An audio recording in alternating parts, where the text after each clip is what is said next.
Michelle Joy Phelps, and I'm joined now with Billy Joe Saunders. Hey. Hey! It's been a minute, Bill. How are you? Well, people think that I'm retired, and I've not been around the boxing scene, just been laying back, dossing as they call it. Dossing. Yeah. That's a new one for me. What does that mean? Dossing, like messing about? Ask Tyson, dossing. That's what we use. Dossing, they're all the same sort of thing. I've been a dosser. Anytime you have to ask me to ask Tyson, I already know I'm not going to ask Tyson. No? No. Because you're setting me up to say something perverted. Not true. Not Okay. True. Not true. Call it. You know, Tyson's... Call him. Right now, up in Epic TV. You know, it would, but... Dosser. But, you know, I'm not going to... I don't really tell him to say stuff perverted to you. He just says it anyway. Yeah. He's a pervert. Mm. Isn't he? Yeah, but you guys are like two peas in a pod, though. He's a The big apple pig. doesn't fall too far from the tree, Bill. That's what you're saying, all us gypsies are the same. Oh, okay, so you gotta group the gypsies. Yeah, see that? Yeah, there we go. Here we go. You know damn well. Okay, I'm good there we with go. the traveler community. I have a very warm what do you call it? Reception. Reception. Is it a reception? Yes. Yes, okay. A warm reception when Tyson fought Deontay. Yeah? You saw Yeah. the video, chanting, all of them. Woo. They are, see, the gypsy community, they're most of them very sexually frustrated. A lot of them. But I don't want to go into that anyway, we're on the boxing side of things. So let's not talk anything sexual on the camera. Do you, mobile community, not the gypsy community, the mobile community. So Okay. it's correct to me. Alright. Anyways, what's going on with you? Last I heard, you had become the mandatory, Yeah. WBO mandatory, for Demetrius Andrade. Yeah. There's, But you know what, hold on Bill, before we go there, let's circle back around because I haven't spoken to you since the whole failed drug test occurred and whatnot. Where are you, how are you doing just overall? Yeah, good. I mean, look, people can obviously sit back and dwell over stuff, or you know, they get a bit of time to get themselves together, come back out and go, right, this is what I've got to do and move on. You know, it was when that fight first got made. Obviously, it was going to go to purse bid, and I did a deal about 15 minutes before it was supposed to go to purse bid, so the deal was done, and it all looked good. But you know, sometimes things just not meant to happen. And that was one of them. The boxing gods obviously said, listen, we're putting a stop to it. You know, it was what it was. I came back and I was a bit down, but, you know, I got myself back in the ring at a career high of 12-10 in Manchester. And I sort of used that to push on from, because over Christmas I had 10 days at the gym back in, because I knew obviously where I wanted to put myself back at the top. And you know, there's been a lot of interest in me, really. I think that, you know, obviously I didn't want to lose my title the way I did and all the other stuff.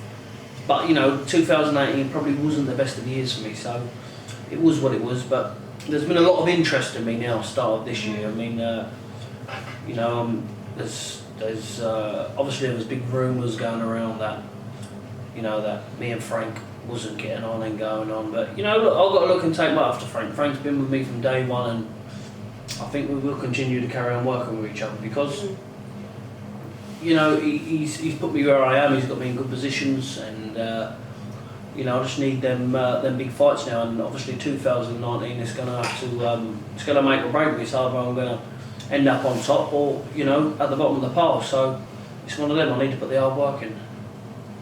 When you think of, I guess, like let's just go with the 6-month plan. What is the 6-month plan for you at this point?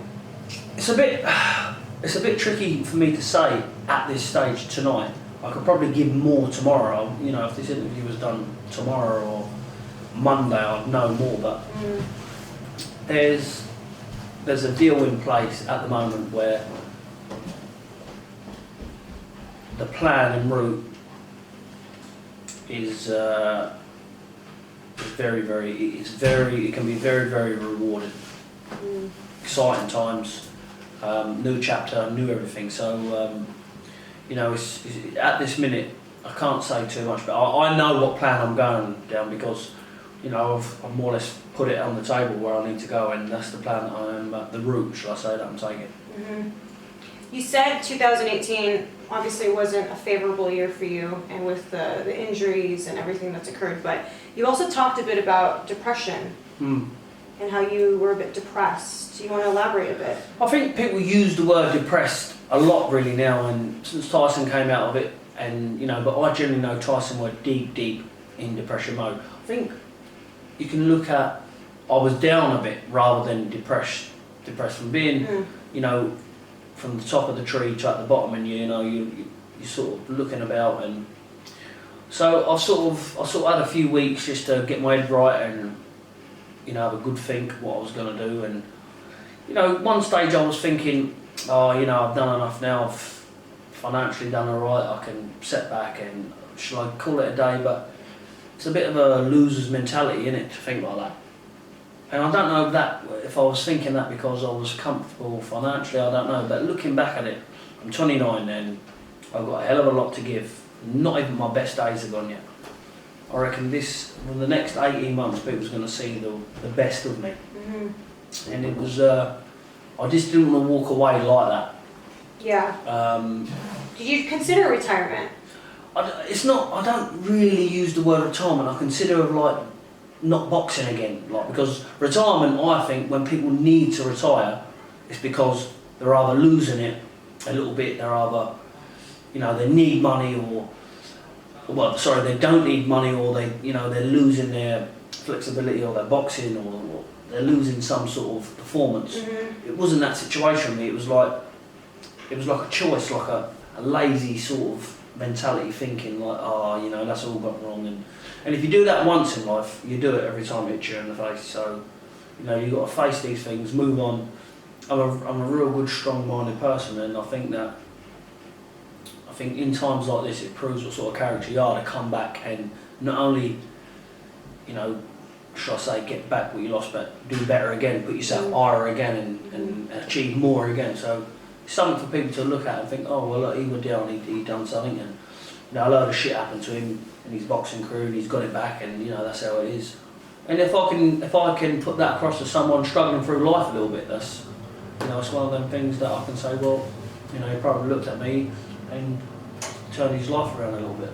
When you speak of the highs and the lows, at the low point, did you feel that you had to, or maybe even saw that people around you were changing a bit? Did you have a bit of that experience? Because oftentimes a lot of people feel that they do have that. Do you know what? You really do know that when you're champion of the world, and you notice a lot of people coming out who you don't know and doing this and doing that for you and helping. But it's funny because there's people on my phone that I was expecting a call from and thinking, oh yeah, and didn't. I'd say that 85% to 90% of people are probably happy to see anyone go through troubles. That's just how it is, because it's something to look at, something to talk about. But, you know, I was thinking, oh, right, well, I didn't get a call from him, but I got a call from him, you know, when I was invited to this place or that place, or I was important, staturally, like world champion, and getting in a picture and not. And you do see a lot of difference in people, a lot. But you know what? Them same people haven't never received a phone call from me, never will. Not because of the reason of you didn't check on me or you ring or feeling sorry, it's just because I know who now. I know who's who. My own mates who I talk to and who I'm part of, you know, everybody in the, obviously in the England gym, very supportive, and at the time, and you know, I was still in training really after a couple of weeks off and back in, but you know, the root of it all at home, who I talk to, my good mates, you know, I have a chat on WhatsApp every day, have a phone call, they're my mates. The ones who don't, I'm thinking, oh, you know, what's going on with this? Well, middle finger, because I'll be back where I will be back bigger and better than ever this year, that's for sure. But I'm sure some part of that can be spun into a positive, right? Because sometimes you have to filter through the people in your life to really kind of see who's there, because it's in the trying times that you actually recognize those people. Yeah, you're right. Because I mean, I can only imagine that there's probably people that you were reading, like maybe even media, that you were reading online and they were slating you or maybe having something to say about whatever because they probably thought, oh, this is the end for him.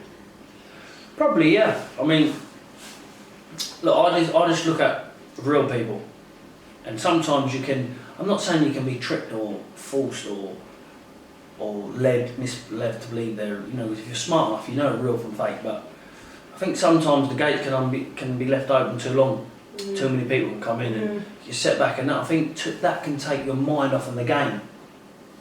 You know, that can take your mind off in the game a little bit, and you know, it's only until you clear out and everyone's gone, they left the south, and then you sit back and you think, right, I'm here on my own now. This is what I've got to do. Put your head right. I need to do this. I need to do that. And you know, I also got to thank, obviously, a big thank you to my management team, MTK, because they've been very supportive. Everything I've done, behind me every step of the way. I mean, I know Tyson's put himself where he is, but you know, it's 60% like work effort. I'm talking outside the ring then. Tyson obviously puts the 100% getting into that ring in fine shape, but they're very supportive, very good. You know, most management teams have probably went, do you know what, we can't really see a way back, or we can but we're not interested. But they didn't. They've obviously, you know, put the work in behind closed doors and, you know, really helped me, give me the ideas to what road I should go and having a chat, right, what do you reckon here? And I think that's good, that you need a good management team. Sometimes some people say, oh, you know, you can be self-managed or you can do this, but it's times like that where you really do need them. And to be honest, MTK, they prevailed. They come up with the goods and they delivered, because they've been very supportive. Even when, you know, I was out in Manchester, that probably they didn't even need me on the show, but in my own head I was doing it for the little kid Denver as well, and I was thinking, do I really need to be here? And you know, they were saying, look, it's a good idea just to get out and, you know, have a run out, and you know, it is what it is. You are what you weigh, just see how you feel. And it was good I did that, because that there was like because if I had come back from Boston and just had a complete 2 months off, and it'd have been a hard job to come back. So I knew in my own head, right, if you're serious, if you're thinking how you're thinking and you're serious and you are going to do it, then you need to be ticking over now. You need to be ticking over. I'm not saying you're going to fight no killer, because all I box, no disrespect to him, one of my young kids going to be. But it was just for the sake of getting in the ring, getting a bit of time in the ring, and really just testing the water. But what a lot of people don't know about me is when it comes to testing the heart, testing how good, how mentally strong you are, when it gets deep, there's no quitting me. There is zero stop, because, you know, when I got the bit between my teeth, I will not stop till I get what I want, and this is it. My mind's so focused on getting what I want. Really, I don't want to sound silly when I say this, but my own family's pushed aside. They're pushed to one side, because I need to get what I need to get this year. No more playing around, and you know, there's time. I'm 29 now, you know, time goes by. It's do or die for you right now. Yeah, so you know, I don't want to be 30, 31, still climbing the ladder, getting where I want to be. I want to get it back now, quick and fast, and I'm back where I was, and then bring whoever. So that's the plan. But you know, look, boxing's a funny game. You can be top of the tree 1 minute, you can be the best and never been beaten and perfect record and so good, and someone comes along out of the blue and can take it all away. So you have to be switched on in this game in every single department, and thank God I've learnt that by still being undefeated, still being talked about in the top, you know, the big names. So, right, your name is still amongst all of the others. Yeah, it's still a name, but it's no good just being amongst there, you know. It's no good just up there doing nothing. You know, he boxed well in Canada and he's been world champion. But what do you have to say to the people who have decided, made up their minds that you really just play about too much? Because people don't get to see you, obviously. They see what they see on social media, because realistically, if you're only getting a teeny tiny portion of really who you are, right? They're just like little clips. Yeah. So only you know what you're really doing with the rest of your day. So what do you have to say to people who have sort of have this thought in their minds? I think it's one of them where you just got, that they can think what they want to think. Mm-hmm. Yeah. What are they doing? Who is that? Is that Barry? Yeah, I don't care what people think. People can have their own opinion of me. I know that deep down, no matter what people say about me or what they see, I'm not a bad person. I'm not saying I'm an angel, I'm the best, and I don't do nothing wrong. I do, but Get out of there. it is what it is. I mean, Out of there. I'm not gonna hate people who've got an opinion on me. People might think I am a nice person. People might think I'm alright. I'm not gonna look at them and judge them because of what they think of me. I'm just gonna do what I need to do in the ring this year and let them make their own assumption of me at the end of it. So, well, he said what he was gonna do. Or, they could look back at this interview and go, oh yeah, we're talking shit.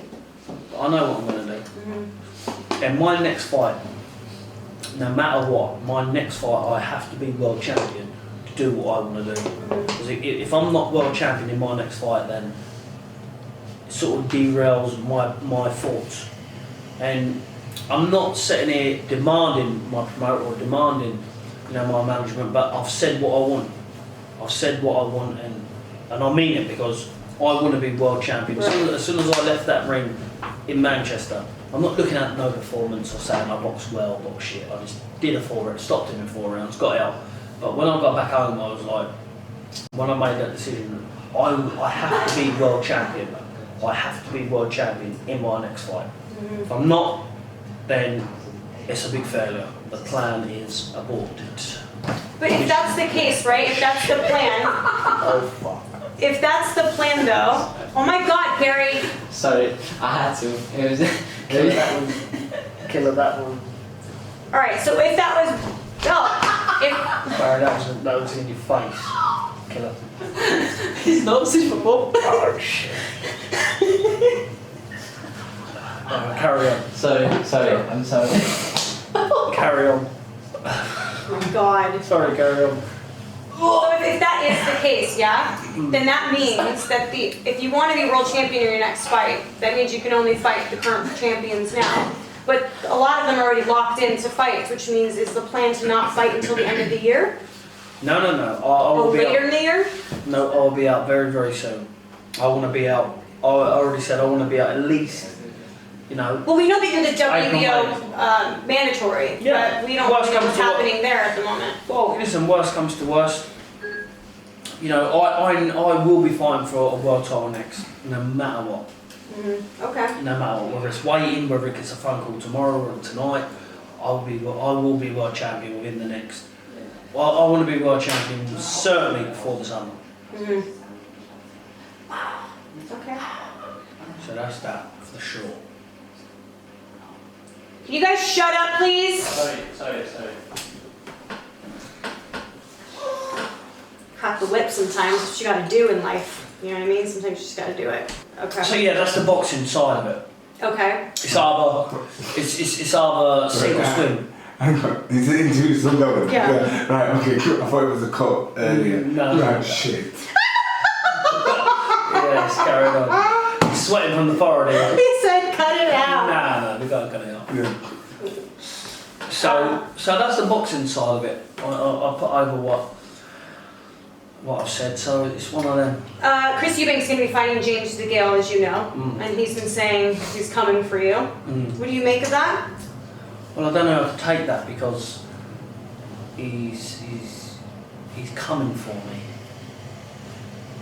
I mean, I don't know how to take that because, first of all, he'll be coming a long, long time because he's just not good enough. End of story. He's got a tough fight against Degale. I mean, people saying, "Oh, Degale's finished. He's over. He's over the hill. He's that." You can't lose that technique. Everybody gets old. Let's say he's lost 3% of movement. let's say he's lost 5% of movement. 5% of pure boxing is purely good enough to beat Eubank. That's all. If Degale was a 33-year-old in-your-face puncher coming in, I go, yeah, but he's an Olympic gold medalist, tons of experience. It's only like 2-3 fights ago, he was in the battle of Jack with a draw. I just see nothing but a Eubank points win. Okay. And like I say, with Eubank, I don't really like even talking about his name because I'm not looking at that level anymore. Do you think you're ever gonna fight? What? Who, Ever him? again? Ever fight again? Oh, listen, I'd never say never ever, but I'm not interested in him. At the minute, I mean, I'm not putting myself down to that level. I mean, look, George Groves clearly, I rate George Groves, especially in his day. He clearly is either, badly injured and can't carry on, or he feels like himself's not how he used to be. He's had the brains to retire. And he couldn't beat George Groves, with George Groves thinking about retirement. So it was one of them. But I don't put myself on his level. I would be very, very interested in a fight with James Degale. Yes, we're mates, but business aside, it's a great fight for the fans. And look, I always say may the best man win, but I just can't see Eubank bringing anything to the table that troubles Degale. Did you fart again? No, that was Emir. Do you smell it? That's Emir. Why, without fail, every time we do an interview with you, you always gotta crash it somehow. No, I'm not crashing it. That was Emir. Last time it was porn, this time farts. You were very upset when you just did that. He still got a little bit of sweat now. I can see it. I think he wanted to attack you. Fucking had the sweat dribbling down from his thing with it. Yeah, I think He's that. got a sweat dribbling. I think he wanted to. Charlie's coming out. He's trying to hold Charlie in. He's trying to hold Charlie in at the minute. Hanking Charlie. So he's trying at the minute. He's trying to hold him back. I can see him. God. Oh yeah, look at that. Alright, well lastly, before we keep getting distracted, but lastly, who is the top 3 on your hit list at this point? Who do you want? Well, first of all, obviously I want Andrade. I want him.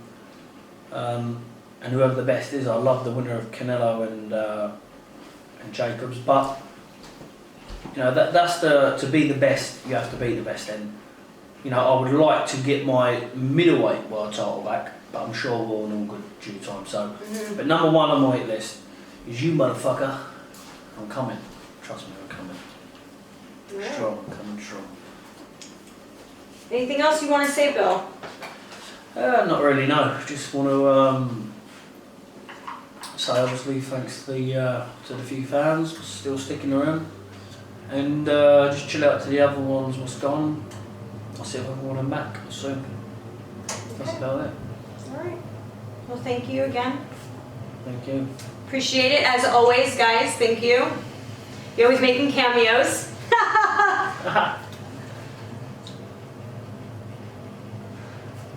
Peace out. I thought you were going to imitate my laugh for a moment. Alright, bye fans. Hey Fight fans, it's Michelle Joy Phelps. If you haven't already subscribed to our YouTube channel, make sure you do so by clicking this icon right here, or else.